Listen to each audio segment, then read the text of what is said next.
Welcome to the PFS Network YouTube channel. Today I'm very pleased to be joined by Dr. Nadine Hornig, who's the Principal Investigator or is a Principal Investigator at the Institute of Human Genetics at the University Medical Center, Schleswig-Holstein. Hopefully I said all of that correctly, Nadine. Um, Yes, you do. Dr. Hornig is an expert on the androgen receptor.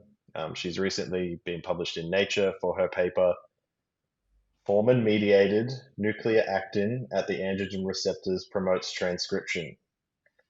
We are very proud to say that Dr. Hornig is also a member of our scientific advisory board and will be the lead investigator on our upcoming study investigating epigenetic mechanisms as a cause of post-Finasteride syndrome, which is underway at the moment. Nadine, thank you very much for speaking with me. Yeah, thank you. Firstly, can you just give me a bit of background about your career and what has your work been focused on to date? I'm a molecular biologist, and since about 10 years, I'm working at the University Hospital in Kiel in Germany, and doing a bit more of clinical research, although it is also basic research. And my main research topic since I'm here is a condition called androgen insensitivity syndrome. And so uh, People affected by this condition are born with either undervirilized or female genitalia, although they have a XY or male karyotype. And Usually this condition, this androgen insensitivity syndrome, or called AIS, is caused by mutations in the androgen receptor gene. So the androgen receptor is basically the receptor that gets the signals from the androgens, like testosterone or dihydrotestosterone, and is then needed for, or is actually essential for, male genital development during embryogenesis. So if this is not working properly, then these individuals are born undervirilized or even with female genitalia. And if we find a mutation in the androgen receptor gene, then it's quite easy, because then we know, okay, the androgen receptor is not working. That's why we have this condition. But in many cases, we do not find a mutation in the androgen receptor gene. And my research focus is on trying to understand these patients. And this recent publication in Nature is basically about a cofactor of the androgen receptor that we identified, that is also needed for regular male sex development. And what does that mean then in kind of like basic terms, a cofactor that's required for male genitalia development? Yeah. So in a cell or in our body, usually a protein is never alone. It's never working alone. So you always need several factors for a protein like the androgen receptor to work. And the androgen receptor is basically a transcription factor that is activated by androgens, and is then activating the polymerase that will then transcribe androgen activated genes. So a lot of other proteins and also chromatin factors, so factors that bind to the DNA, are needed to for this transcription, for this androgen receptor dependent transcription. Hmm. And I'm trying to find out these cofactors. While a lot of cofactors have already been described in prostate cancer, but for male sex development, this has not been done in detail. Okay, interesting. And so, like when we think about the syndrome, one of the ways I've heard it described is this is a syndrome, or the type of AIS which you discovered is driven by epigenetics, rather than the code mutation, right? So, what does that mean in very basic terms? Okay, so epigenetics is basically everything that is regulating gene transcription. Hmm. So, and regulation of gene transcription happens at promoters and enhancers of genes. Hmm. And so we had this cohort of patients where we saw an epigenetic silencing of the promoter of the androgen receptor. Mm. And so epigenetic silencing is usually stable. It can also be reversible, but during embryonic development, often there's a stable epigenetic code set, so that the cell knows that it has to be a heart cell or a prostate cell, because there are different genes that are expressed in each in different tissues, basically. And so this silencing or activation is set during embryonic development and then usually stable until adulthood. Hmm. And in these patients, there was basically a silencing where there should not have been a silencing of the androgen receptor. Interesting. Okay, and you're trying to Mhm. figure out why. Exactly. Cool. Um, so you spoke about the role of the AR in male genitalia development, but the AR is involved in a lot of different processes or a lot of different ways in the body. So for anyone who's not familiar with the androgen receptor, I guess you've explained what it is, but what else does it do other than male genitalia development? Well, yeah, so it's basically important. I mean, apart from this male genital development during embryonic development, it plays a strong role also during mini puberty, right after birth, and puberty. Hmm.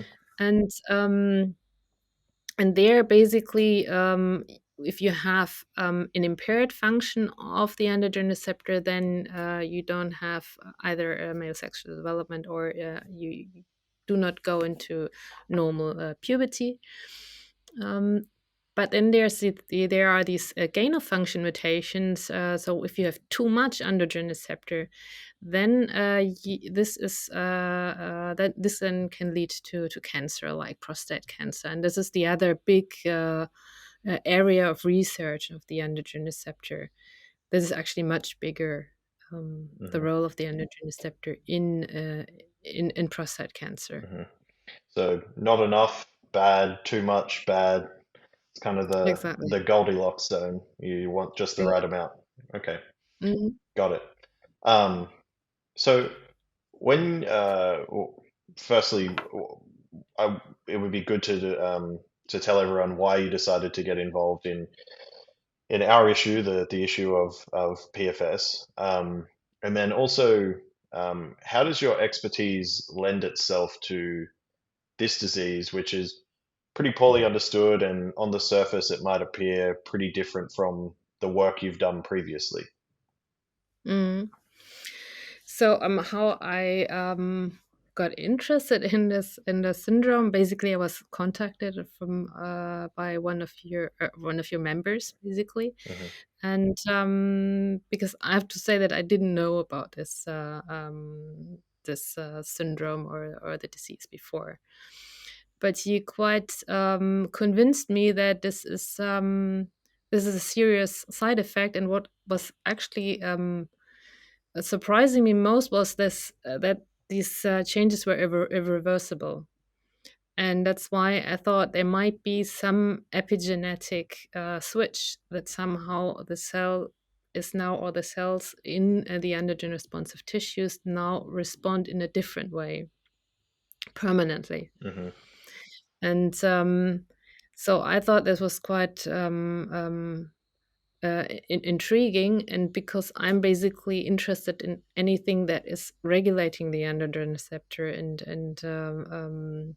activating or inactivating, I thought that my expertise would fit maybe quite well into this in this project.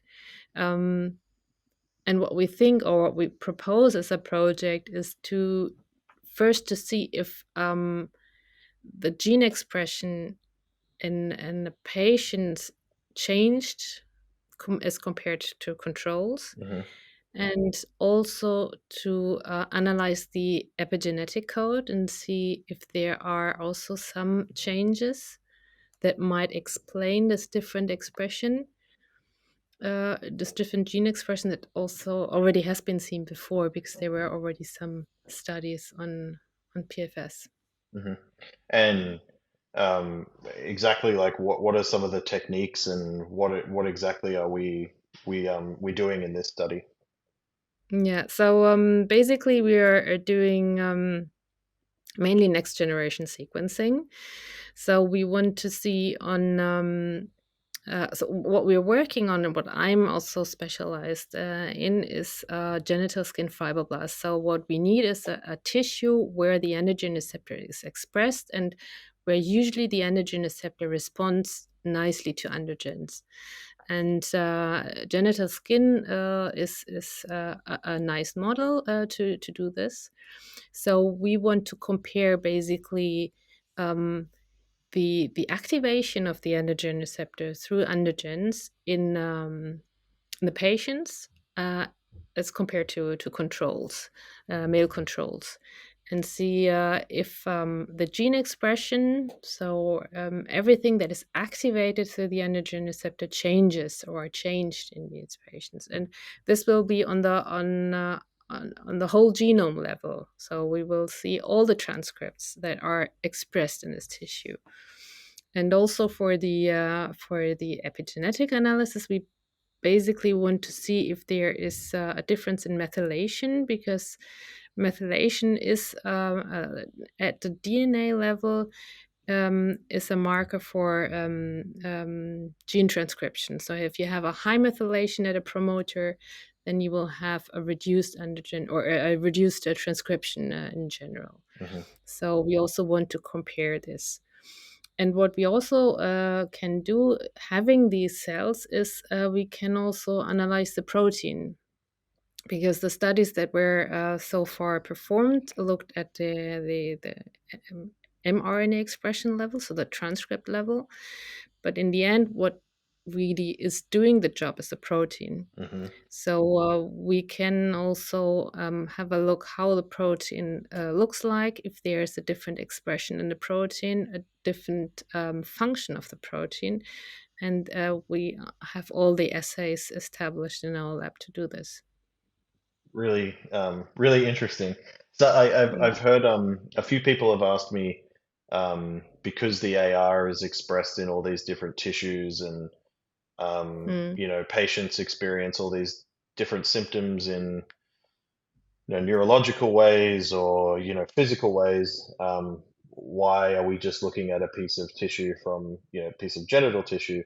Obviously, there's practical factors involved in that. You can't just like take a piece of someone's brain, but um, exactly. how can you kind of draw conclusions from what's happening in a piece of genital tissue as to how that might explain what's going on in other tissues throughout the body? Mm. So if there is epigenetic silencing, it is likely that it's happening also in the other tissues. Um, but I cannot exclude that in other tissues we will have a different picture, because the gene expression is very different in a Hmm. brain cell as compared to a genital skin cell. Um, it is yeah a lot of practical reasons, but we can then also at some point, when we know, okay, we see some differences, or we know genes that are differentially expressed, we can specifically look at this gene set and look, okay, are these genes, or at least some of these genes, also expressed in other tissues? And then look in maybe in other tissues what happened to this expression. But for basically, well, what I would like to know is what actually mechanistically happens to the androgen receptor, because I think this is really something happened to the androgen receptor Hmm. in these cells. Um, Although basically what the drug does is basically inhibiting the production of the dihydrotestosterone, but because the androgen receptor is activated by DHT, it is basically the main target to look at. And if you don't have the ligand anymore, maybe some feedback loop or something regulatory program is disturbed, and that's why one has this symptoms. Hmm. But it's more, I mean, it is well, basically a system where I want to understand what is happening to the androgen receptor, or everything surrounding the androgen receptor. Hmm. And then we Um, and then we work with Alfonso to figure out, or Dr. Ebenucci to figure out why that someone out of, very out of a lot of people who take the drug, why are only a certain number of people affected? So exactly.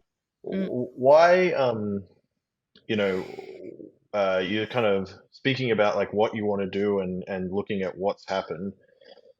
Why does this make sense as an investigation for you, like as a next step, if you want to, um, kind of figure out what's going on mechanistically? Like, why does this make sense as the next step? The experiments we are planning. Hmm. Yeah. So I mean, basically, what we first need to basically get a picture what is happening in these cells. So it's right now I don't have so many clear hypothesis yet. Hmm. First want to know, okay, is the androgen receptor working properly in the cells? Is it expressed in a normal way? Can it be activated in a normal way? Is maybe also the hormone synthesis working in a way that it should be in these cells? And once I have all these results, then I can start thinking about a hypothesis what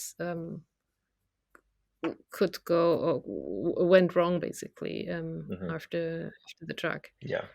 So you got to get all the information first and do the kind of basic Exactly, to get a investigation. Yeah. yeah, to get a picture of all different parameters, and then focus probably, hopefully, on a few candidates where I can explain or draw a hypothesis or conclusion Yeah. out of it. It's always the best way to approach research, to Mm.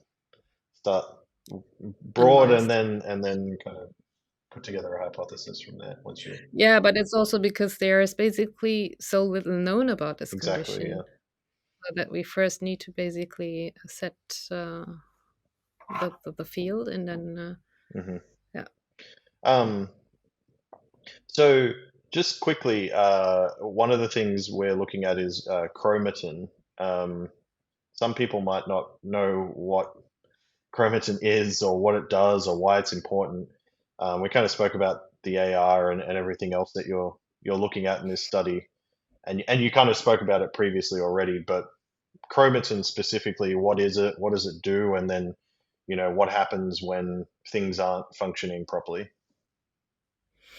Yeah, so chromatin, this goes again into this epigenetic field. Basically, you have the naked DNA. You have the bases that basically then code for a gene, but the DNA is basically wrapped around histones, Hmm. and is uh, packed really densely. And a lot of factors and proteins are important to pack or unpack this DNA, which is basically then the chromatin, this packed DNA. Hmm. And so if you have like open chromatin, then genes can be transcribed and translated. And if the chromatin is closed, then the genes cannot be transcribed or expressed. And this is also something we want to know or want to investigate. It's another technique called ataxic, where you can basically see where the chromatin is open and where it is closed. And we also would like to compare this patients and controls. Okay, interesting. Um, okay, you've kind of already spoken about it as well, but what would some possible outcomes of this research look like? I think you've spoken about being able to get a basic understanding so you can put together some hypotheses around what might have happened, but what might outcomes of this look like? Well, we will basically have a lot of data that we will have to analyze. Um, so the primary outcomes are basically data that we hopefully see some differences between the patients and the controls. Excellent. Well, I think that just about covers everything for today. Appreciate the crash course into epigenetics Right. and the AR and everything you're working on. Really appreciate all your efforts, and thanks for being involved and speaking with me. Yeah, welcome. And yeah, it was really nice speaking to you. And yeah, I hope this study will work out as we expect to. But I'm quite positive. Yeah, I think we are in a good way. me too. Me too. Okay, thank you, Nadine. Okay, thank you.